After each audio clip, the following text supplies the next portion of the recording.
my name is Alannah Hurley. My Yupik name is Achak. I was born and raised in Bristol Bay, and have been fortunate enough to call it home for quite some time and work for the protection of our traditional lands and waters.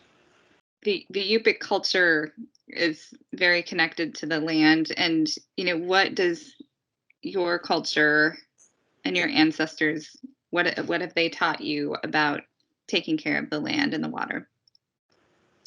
Yeah, people have asked me this quite a bit in the last 10 years, and people have also asked like how as young people we got involved in the fight to begin with. And the thing that has made me reflect quite a bit is, and because I always thought it was a simple answer, but it's actually a very deep answer, that we are so immersed and raised in responsibility to our community and responsibility to our land and waters, and caring and connection and respect are so deeply entrenched in our traditional ways of being that it just doesn't, it's not thought about as something separate or um novel, I guess. It just is. And so when we say we were raised that way, we were just raised that way. We were raised to have this immense amount of respect for all life forms, and recognizing what gives us sustenance and that reciprocity of that. So since the very early days of local people, just learning about Pebble, and many people have gotten involved, and that has brought a diversity of reasons why people come to the issue. But what have white people gotten wrong when it comes to safeguarding Bristol Bay? This is one question no one has ever asked me, and I'm so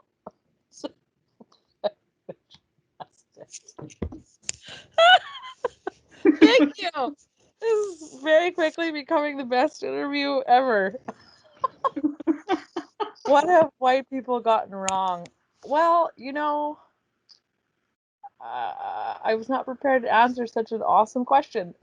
You can thank Jenny. Jenny, that's the Jenny question, and I love it. I love it too. Early on, I think it was really hard for white people, non-native people, to accept that this just wasn't about economics, that it was very hard for them to accept that the tribes and the native people of Bristol Bay were very forcefully talking about, this is about Indigenous rights, and this is about human rights, this is about environmental justice. Those are things that didn't make them feel comfortable. It was much easier to talk about the billion-dollar salmon fishery and things that mainstream society really values. It was very easy for them to want to focus on that. So to have these tribes who were not okay with that being the only narrative, I think was very uncomfortable and very shaking, I guess, for some people, not all people, but for many it was. And so, I think there was also some very unfortunate, and this just goes back to the history of systemic racism and oppression in this country, about paternalism. Like, oh, we're here to take care of you and we're here to fix these things for you. And if you would just trust us and do what we say is right and what we think is best for you, then all will be okay. And for the tribes to push back on that again, it creates a lot of conflict. But it was conflict that was necessary, because we did not need great white saviors. We didn't need those things. We needed partners. We needed allies. We did not need saviors who thought they knew what was best for us, when it was very clear that we had extremely strong leadership that knew what our people were trying to protect, and were doing everything they could to make sure that that was a central message that was being communicated, and that whatever that protection looks like, and we're dealing with this today, is what the people who actually live here want. And so I think those two big things were really hard for non-native people getting involved in this issue. And I talk about it like it's a past thing, but it's not really necessarily something of the past. It's something that, we all deal with still in different ways. Yeah. And Yeah. I will say, just because I've never had this question asked and I want to say it, unfortunately, very early on, that was extremely perpetuated by philanthropy.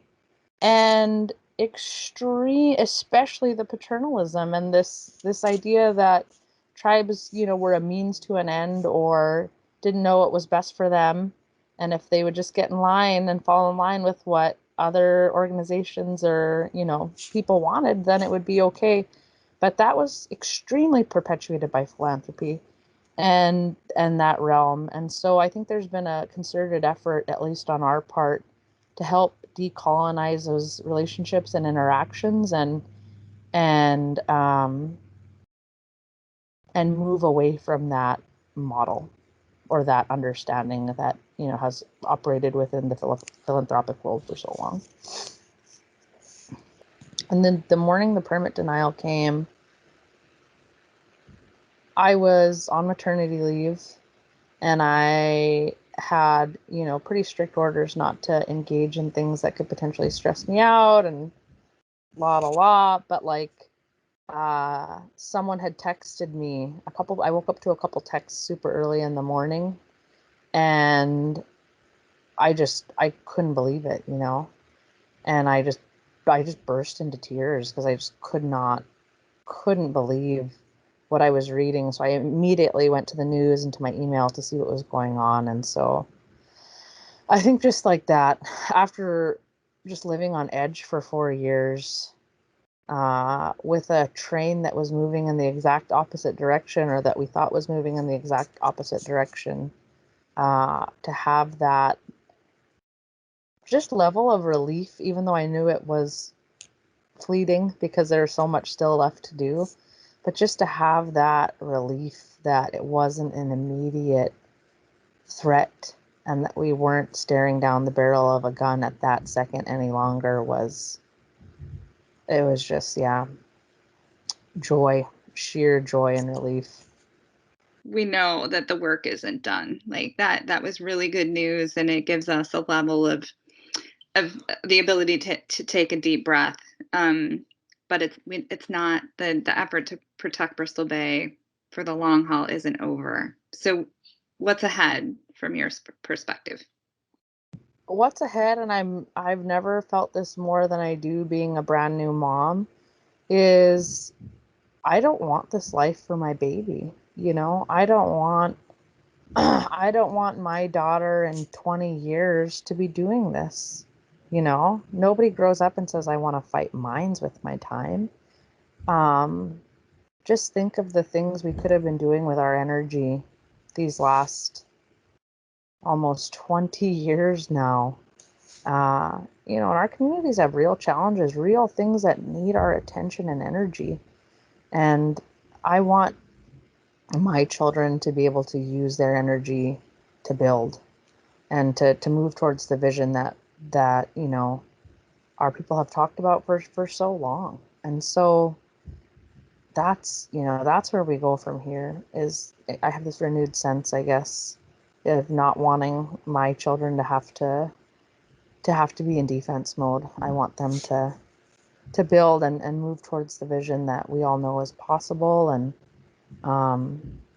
we've got quite a bit of work to get there, but I think it's doable, and I'm excited.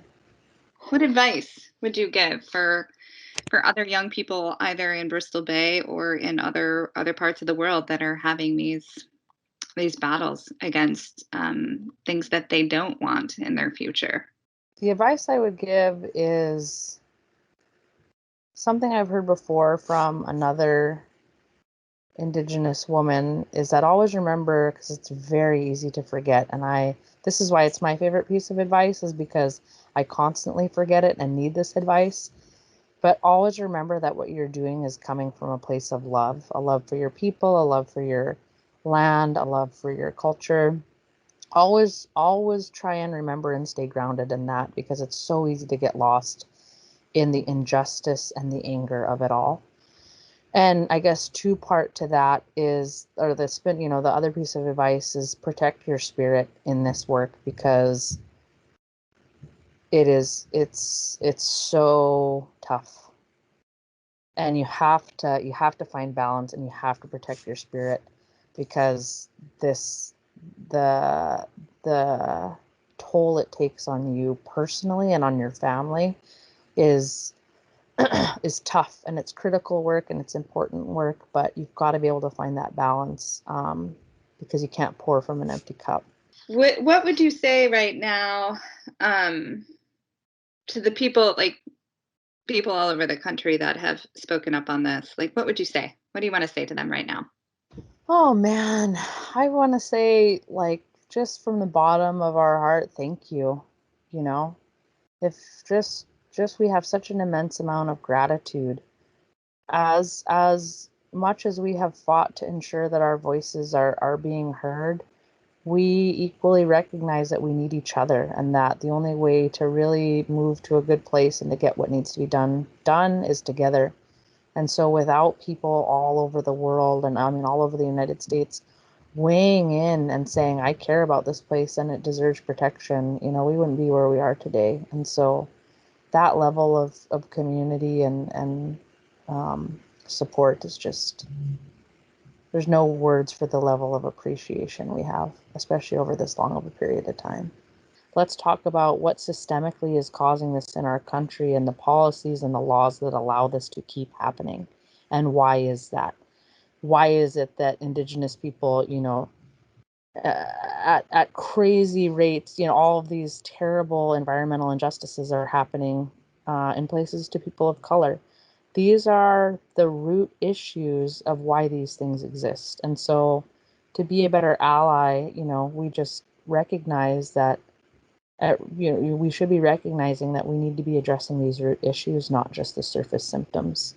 Um, Otherwise, we're just setting ourselves up to keep doing this over and over and over again if we don't change systemically what's happening. Why is all of this worth your time and energy?